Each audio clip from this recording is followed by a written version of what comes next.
नमस्कार दोस्तों, स्वागत है आपका कमोडिटी अपडेट्स में। नमस्कार। आज हम बात कर रहे हैं एक बहुत ही बड़ी और सच कहूं तो थोड़ी हैरान करने वाली तब्दीली की। ये तब्दीली हो रही है भारत के किचन में और इसका असर पूरी दुनिया के बाजारों पर पड़ रहा है। चलिए समझते हैं इसे। अब यहाँ एक बड़ी दिलचस्प बल्कि हैरान करने वाली बात सामने आती है। पाम तेल जो सालों से भारत की पहली पसंद रहा है, उसका इंपोर्ट गिरकर 5 साल के सबसे निचले लेवल पर आ गया है। और ठीक उसी वक्त सोया तेल का इंपोर्ट आसमान छू रहा है, मतलब अपने रिकॉर्ड हाई पर है। ये एक असाधारण बदलाव है और यहीं से हमारी पूरी कहानी शुरू होती है।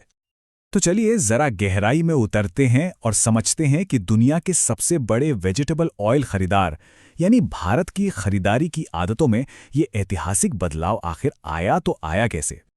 अब देखिए, नंबर्स खुद ही पूरी कहानी बयां कर देते हैं। इस मार्केटिंग साल में पाम तेल का इंपोर्ट लगभग 16% गिरकर 7.5 मिलियन मीट्रिक टन पर आ गया। ये 2019-20 के बाद का सबसे कम लेवल है। सोचिए, मार्केट के लीडर के लिए कितनी बड़ी गिरावट है। और जहां एक तरफ ये गिरावट थी, वहीं दूसरी तरफ ये नंबर देखिए, 59%। सोया तेल के इंपोर्ट में 59% की जबरदस्त छलांग लगी और ये 5.47 मिलियन टन के अपने अब तक के सबसे ऊंचे स्तर पर पहुंच गया। तो सवाल उठता है कि भाई इतना बड़ा फेरबदल हुआ क्यों। अक्सर ऐसे ग्लोबल बदलावों के पीछे बड़ी कॉम्प्लेक्स वजहें होती हैं, लेकिन यहाँ मामला बहुत सीधा साधा है। सारा खेल कीमतों का था। सीधी सी बात है, इस साल ज्यादातर समय पाम तेल अपने कॉम्पिटिटर्स खासकर सोया तेल के मुकाबले महंगा बिक रहा था।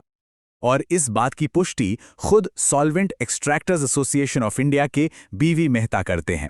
उनके मुताबिक क्योंकि पाम तेल महंगा था तो रिफाइनर्स ने वही किया जो कोई भी समझदार खरीदार करता है। उन्होंने सस्ते और बेहतर विकल्प यानी सोया तेल को चुन लिया। तो चलिए अब जरा नंबर्स को और करीब से देखते हैं और ये समझते हैं कि कीमतों के इस छोटे से फर्क ने पूरे मार्केट का नक्शा कैसे बदल दिया। ये चार्ट मार्केट की पूरी कहानी साफ कर देता है। एक तरफ सोया तेल में जबरदस्त उछाल है, तो वहीं दूसरी तरफ पाम और सूरजमुखी तेल के इंपोर्ट में लगभग उतनी ही गिरावट है। मतलब साफ है, ये एक जीरो सम गेम था। एक तेल की जगह दूसरे ने ले ली। और इसका नतीजा ये देखिए, भारत के टोटल वेजिटेबल ऑयल इंपोर्ट में पाम तेल का हिस्सा जो पिछले साल 56% था, वो अब घटकर 47% के रिकॉर्ड निचले स्तर पर आ गया है।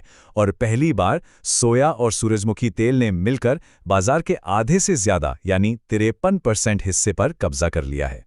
अब देखिए, जब इंडिया जैसा बड़ा खरीदार अपनी आदतें बदलता है तो इसका असर सिर्फ देश के अंदर नहीं रहता, इसकी लहरें पूरी दुनिया में जाती हैं। कुछ देशों को फायदा होता है तो कुछ को नुकसान। तो असर पड़ा किस पे? देखिए, पाम तेल बनाने वाले इंडोनेशिया और मलेशिया को तो जाहिरा झटका लगा। वहीं सोया तेल बेचने वाले अर्जेंटीना और ब्राजील की तो चांदी हो गई। रूस और यूक्रेन सूरजमुखी तेल के सप्लायर बने रहे। और हां, नेपाल एक खास केस है जहां से आयात काफी तेजी से बढ़ा है। इसका सीधा सीधा मतलब ये हुआ कि दुनिया के टॉप पाम तेल उत्पादकों इंडोनेशिया और मलेशिया के पास अब तेल का स्टॉक जमा हो सकता है, जिससे कीमतों पर और भी ज्यादा दबाव पड़ने का खतरा है। तो ये तो हुई दुनिया की बात, पर इस सब का खुद भारत पर, उसकी जेब पर क्या असर पड़ा, चलिए देखते हैं। जरा इस नंबर पर गौर कीजिए, 161 खरब रुपये। ये वो रिकॉर्ड तोड़ रकम है जो भारत ने इस साल वेजिटेबल ऑयल के इंपोर्ट पर खर्च की है। वाकई एक बहुत बड़ी रकम है। इसे समझने के लिए पिछले साल से तुलना करते हैं। पिछले साल ये खर्च था 1.32 खरब रुपए और इस साल सीधा 1.61 खरब, मतलब एक बड़ा उछाल। ये दिखाता है कि मार्केट में हुए इन बदलावों का हमारी इकॉनमी पर कितना सीधा असर पड़ा है। तो सबसे मजेदार बात, या कहें सबसे जरूरी बात यह है कि तेलों की अदला बदली तो खूब हुई, पर भारत ने कुल मिलाकर उतना ही तेल खरीदा जितना पहले खरीदता था। टोटल इंपोर्ट में सिर्फ 0.8% की मामूली बढ़ोतरी हुई। मतलब ये कमी की कहानी नहीं, बल्कि पसंद बदलने की कहानी है। और यही बात हमें एक बड़े सवाल पर लाकर छोड़ देती है।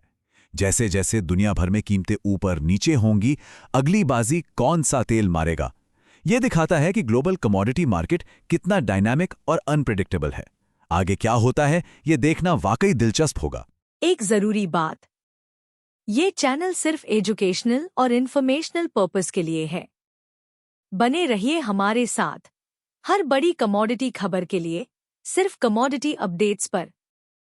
चैनल को सब्सक्राइब जरूर कीजिए और बेल आइकन दबाएं ताकि आप कोई भी इम्पोर्टेंट अपडेट मिस ना करें। धन्यवाद।